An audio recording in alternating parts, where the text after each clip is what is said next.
What's up everyone? This video is going to be on how to put a CS-144 alternator in your 22 RE powered vehicle. For me, it's going to be my 93 Toyota pickup.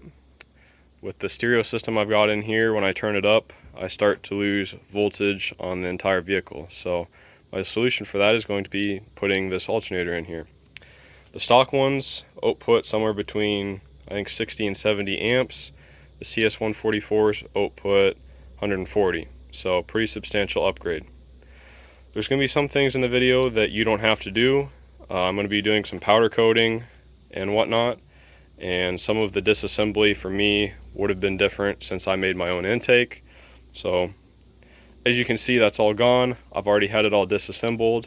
I've already test fit all the parts on another vehicle, so hopefully this video can be concise, and I hope to show you the parts I'm using, the final product, and the problems I've had along the way. So as you can see, it's totally disassembled. First thing I did was take the intake off. Like I said, it's a little different for me than you. To take the alternator out, there's a 14mm bolt down there.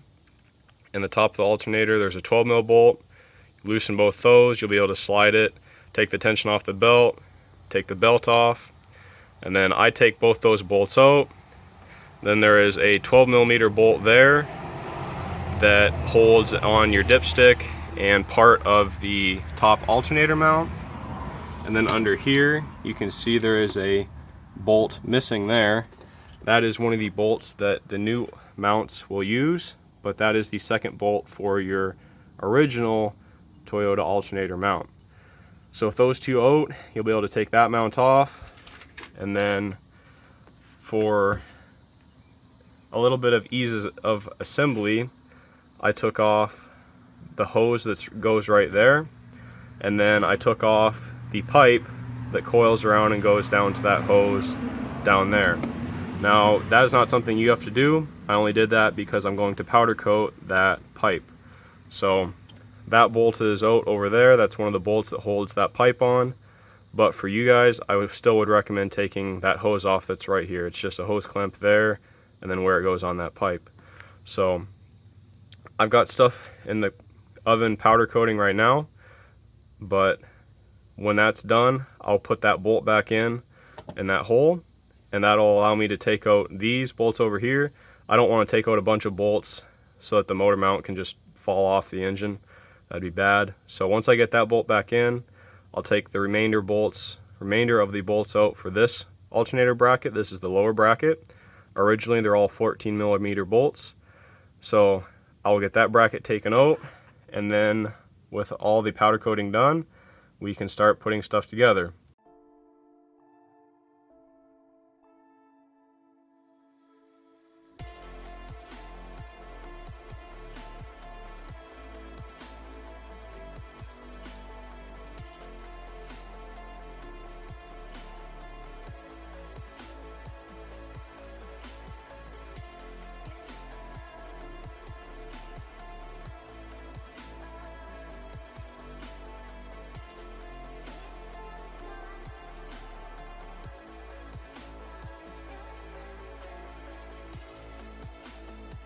So we're back to the truck. Thankfully I finished up just in time. We had a small cell, but a huge downpour come through. So thankfully I just finished up the powder coating in time. So I've been working on putting the new brackets in, and I ran into my first problem. So you can see, try to zoom in here, that bottom mount there goes on that bottom hole, that guy right there. So on the factory mount, you can see that width is not the same as that width. So what I'm going to do here is I'm going to take my calipers, measure that guy, and then stack washers until I get as close as possible to that width. Alright, so this up here, that thickness is about 0.425, and back here is about 0.8. So difference of about 0.4. For me, that happened to be about 5 washers. So I'm gonna get that thrown in. Hopefully I'll get that bottom mount put in and go from there. Alright, well, if you can't tell, it's a lot later than the previous clip. So I started running into a lot of issues. So the last thing was those washers, and I put it in, and the next thing you know, it was hitting the bolt for, or not the bolt, but the mount for the engine. I put a different bolt in there with washers that are a little thinner, and the alternator now clears that mount and the bolt, no problem. So easy fix. I just took a sanding disc to it. So that got me clearance enough so that the alternator could come out and hit the steering mount.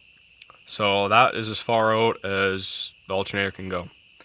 So then I ran into an issue of, okay, well that's my max travel outward, how far inward can I go? And not very far. So I originally thought it was hitting this coolant outlet or whatever it is. Well, it wasn't. It was actually hitting the bolt that goes in that mount right there, right at the end of my finger. And so I'm like, alright, whatever. So I took the bolt out. Well, it had the same amount of travel. So I got looking at it a little bit more, and it hits the top of the mount. So I don't really understand how that works. But anyways, so I cut off the top of the mount, level with this, and then just angled it up to the top of there. So I just spray painted it. I wasn't going to go and put another layer of powder on it. So anyways, so that solved that. So then it had all the way traveled inward. Well, the next problem was back to this guy. So at that point, it did hit this. And the problem with hitting it is that when it hits it, obviously there's no room for the hose to go on it. So on the alternator, where it was hitting, oh, I'm blinding you guys, where it was hitting the mount, I clearanced that a little bit. Thankfully this case is an absolute chunker, so there's plenty of material to go around, but I took that down, and then this side over here I took a lot off of, as you can see. So get you an angle from the side so you can see. Ah! It's running away from me. So you can kind of see the stock, or on the left side there, the normal amount, and on the right, it is taken down a lot. So I just put everything together.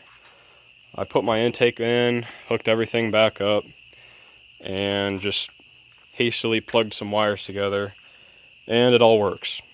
I'm getting a solid 14 volts at idle. I didn't have coolant in it, so I wasn't going to run it for long, but I wanted to start it and just make sure, with the way the day's been going, that the alternator even works after I took it apart and powder coated it. So, and it does. So I'm still being bottlenecked from the factory wiring, but that's why we have single gauge. So that was not hooked up. Only the factory wiring was hooked up for that test. So I did take the factory wiring, and I took the original lug off, and I put on just a nice copper lug. I sanded all the wire because it was a little corroded, and I put some heat shrink with glue. I highly recommend heat shrink that has glue in it because it waterproofs all your connections. So as you can see, oh no, you can't see yet, the end of that lug is solid. It's not open. That's just a reflection you're seeing. It's not open. So now there is no way for water to get into that wire. Whereas with normal heat shrink, I mean, yeah, it makes contact with the wire, but there's nothing like really making it stick together. So highly recommend heat shrink with glue in it. It is more expensive, but it's great. So I did that. I cleaned up the ground wire. I'm trying to find that. Oh, it's hiding on me. So that guy, cleaned him up.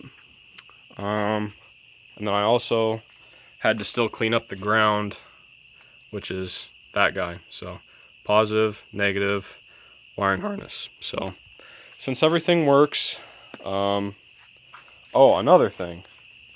The factory bolt that goes through the bottom of the alternator, that side of the alternator, the thick side, is way too long. so you have to get a shorter bolt. So this was the shortest bolt I had, and I just had to stack 3 washers on it. Again, not how I really like to do things.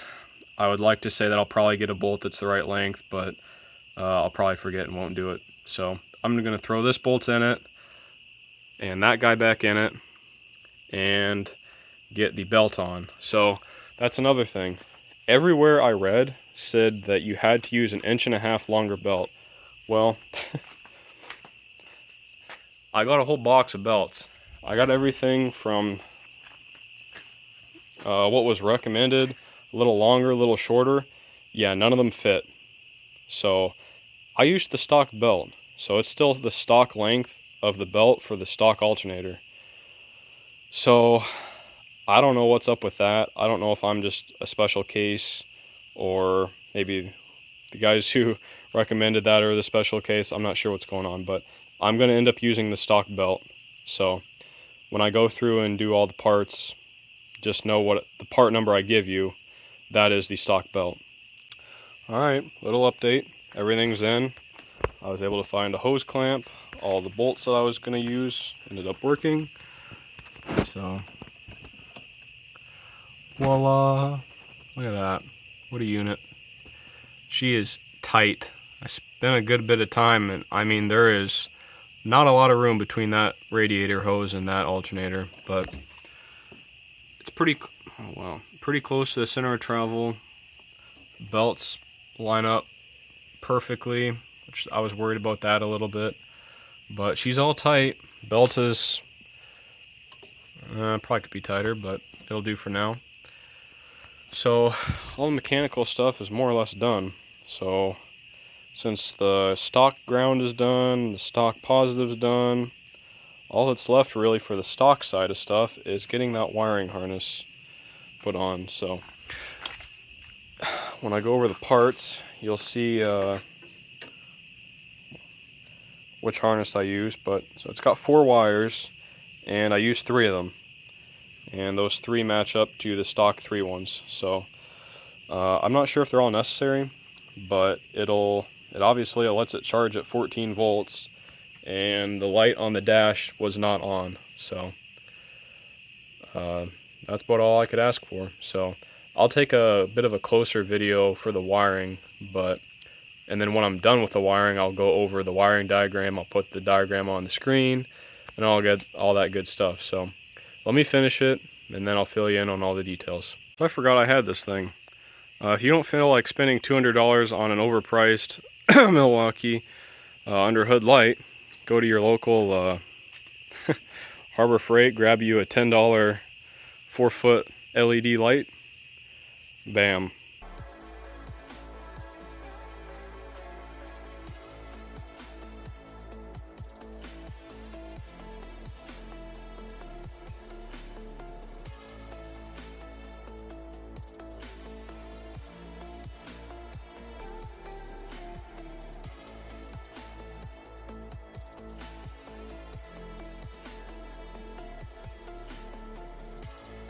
Alright, so we're back to the wiring.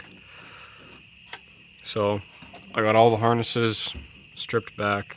They're all ready to be put together. So this gray wire on this particular harness is not getting used. It's only the 2 brown and the red. So I cut that one short. I'll just heat shrink it and then tab the end closed so that it gets sealed off, in case for some reason I ever need it.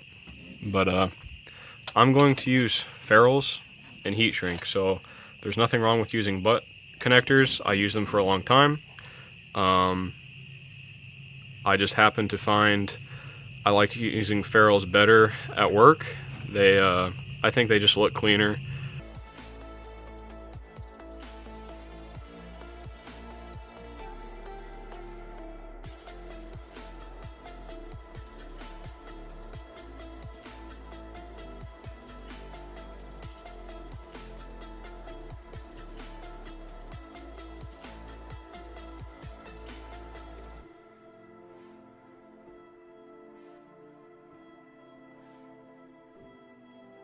So I'll put a wiring diagram on the screen at some point.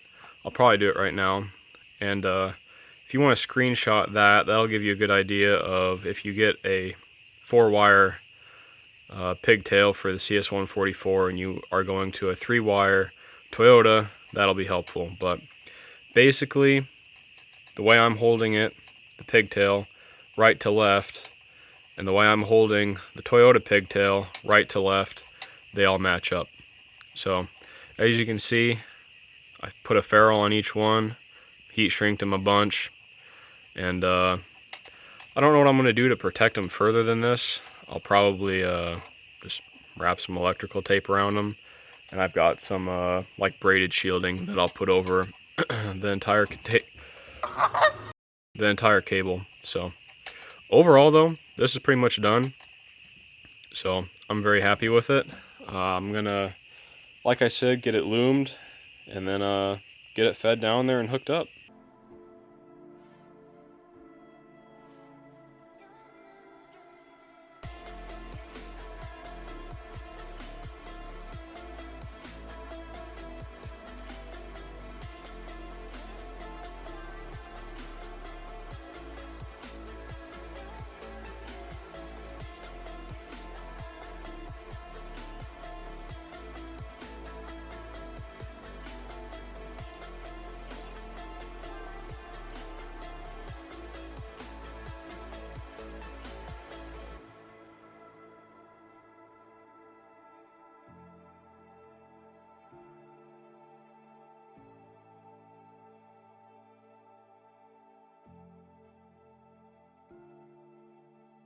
So another quick update as we progress with the wiring.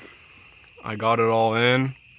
It's all loomed, zip tied in. The grounds aren't done, the power isn't tight, but the pigtail is in the alternator. So now I'm starting to work on the power wire. So I've got it crimped. I use a hammer type crimper because they're like $20 and I think they do a pretty good job. I try to put the wire in far enough forward that I can do 2 crimps, and so far I've had really good luck. Like, you are not pulling that thing off. So I'm gonna get some heat shrink on here, and then the other end will go into the other end of my fuse where that stink bug is going. He should not be in there. Come on, buddy. Anyways, I'm gonna get that heat shrunk and continue on my way. So at this point in the video, I was really tired. I wasn't making much sense. So I'm going to do a quick little voiceover to hopefully explain things a little bit better. So first off, you can find off a lot of information online by just looking up Big 3 wiring upgrade, whether it's for 22 RE powered stuff, Suburbans, foreign, whatever it may be. If you just type in like a Big 3 wiring upgrade for whatever vehicle you have, it should pull up something, and that can be a lot of help. So when I did this, the wire I was using is all from New Concepts. Doesn't have to be this particular wire. They have multiple types of wire, but whatever wire you choose should be sized larger than what your alternator output will be. So if your alternator is outputting, let's say 140 amps like mine is, you know, a 200 amp or 250 amp, anything more than 150 amps is going to cover and be able to easily provide power to your load. So that's what you want. So for me, I use 200 amp capable wire when the alternator is putting out 140 amps. So for me, that was good wire. It is CCA. Their basic is. I know a lot of people don't like CCA. That is copper clad aluminum. The alternative is OFC, oxygen-free copper. A lot of people don't like aluminum because it does not conduct as easily as copper. In my case, the cost difference was worth it for me to just buy basic copper-clad aluminum because it moves way more power than what that alternator is going to output. So then the fuse holder I used, because when it comes out of the alternator, you want to go into a fuse as quickly as possible. So if it pulls more than what the wire is rated for, it'll pop the fuse. So this is the fuse I bought right here. It's a very quality fuse in my opinion. All New Concept stuff. Obviously this is their website. highly recommend them. And I was running a 150 amp fuse, which is going to protect the wire in case something happens. It'll pop the fuse before the wire starts to burn up. If you were to fuse it at, let's say, 250 amps or 300, obviously the wire would give out before the amp or the fuse would. You don't want that. That's how fires start. Not good. And then these were the battery terminals I used. They're pretty cheap, and I really like them. You get I think you can put 6 single-aught cables on it, or 5, I guess is what they say. But big fan of it, as you can see there. A lot of opportunity to run wires to it, make it look really clean. So as I was saying before that cut off, this is the little beautiful drawing I made of how I wired things in the truck. So the green wires are the stock grounds, the yellow wires are the stock power, black wires are the upgraded grounds I did, and red wires are the upgraded power that I did. So obviously here in the lower middle you have engine, lower right alternator, lower left battery, upper left the amp for my stereo. So there is a stock ground to the alternator case. It is trash. I think it's like 14 gauge, can't move any power through it at all. So and when I put the dot there, that's just to signify it going into the wiring harness. It doesn't actually terminate there, just to clear that up. But I upgraded that with the black wire here. That is a single aught wire that I ran. I just grounded it to the cab. So then moving on with the alt wiring, you have that yellow wire that is stock coming off the alternator. It goes up into your factory fuse block, which goes through an 80 amp fuse there, which then goes into the battery. Then you obviously have negative and positive going to your starter. Not really related to the alt upgrade or the amp, but worth noting that you will have wires there. That wire, the stock original wire, the yellow one, well, I think it's like 10 or 8 gauge, will not handle the 144 amps that this is putting out. So like I just mentioned earlier, I ran single aught with a 150 amp fuse straight to the battery. So then from the battery side of things, I ran another single aught cable to the cab as well to ground the battery. There is a factory ground there, but again, it's really small. I think it's 14 gauge, so upgraded that to single gauge. And then I'm running a 4 gauge wire positive into the cab to my amplifier, and then a 4 gauge negative to the cab. So shared grounds between the alt, battery, amplifier, all by the cab. So that's good. I don't think I covered it in any of the clips you're about to see, but with this all done, it charged, as you will see, but I also had no battery lights, which was something that I was fighting before. The battery light would like flicker at different times. It would be brighter when I would turn the turn signal on, which none of that really made any sense to me, and I didn't really care to fix it.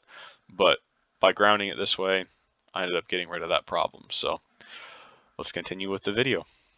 So I just started it up, and we're going to test for the voltage when it's cold.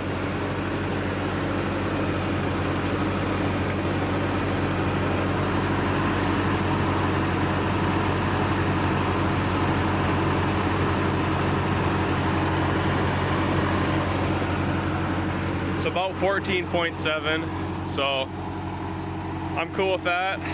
That's perfect for what I want to do. Still within the happy limits of the battery. It'll give a little bit more power to all the other accessories, including my audio system. So once it warms up here, I'll check it again and see what it drops to when it's warm.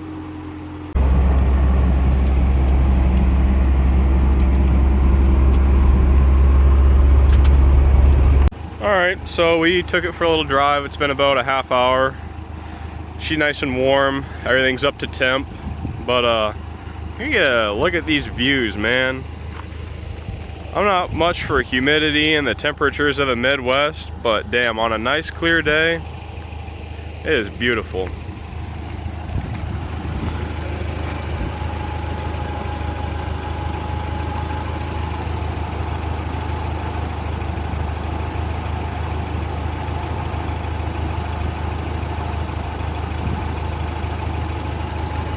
So pretty much reading the same. So I'm pretty happy with that. It all seems to be working all right. No squealing from the belt, nothing like that. So I think we're gonna take this home and wrap this video up. So I've been using this specific song as a base mark for testing my voltage. So before, when I would turn it up to this level, it would clip and it would drop voltage. It would drop all the way down to like 13 flat from 14 on the old alternator, the stock one. So now that we've got this one in here, I've already tested it, and so as you just saw, it sits at 14.5 to 14.7. With it turned all the way up, it doesn't drop below 14.5. So I mean, that's perfect. I'm ecstatic. So let's see how she sounds.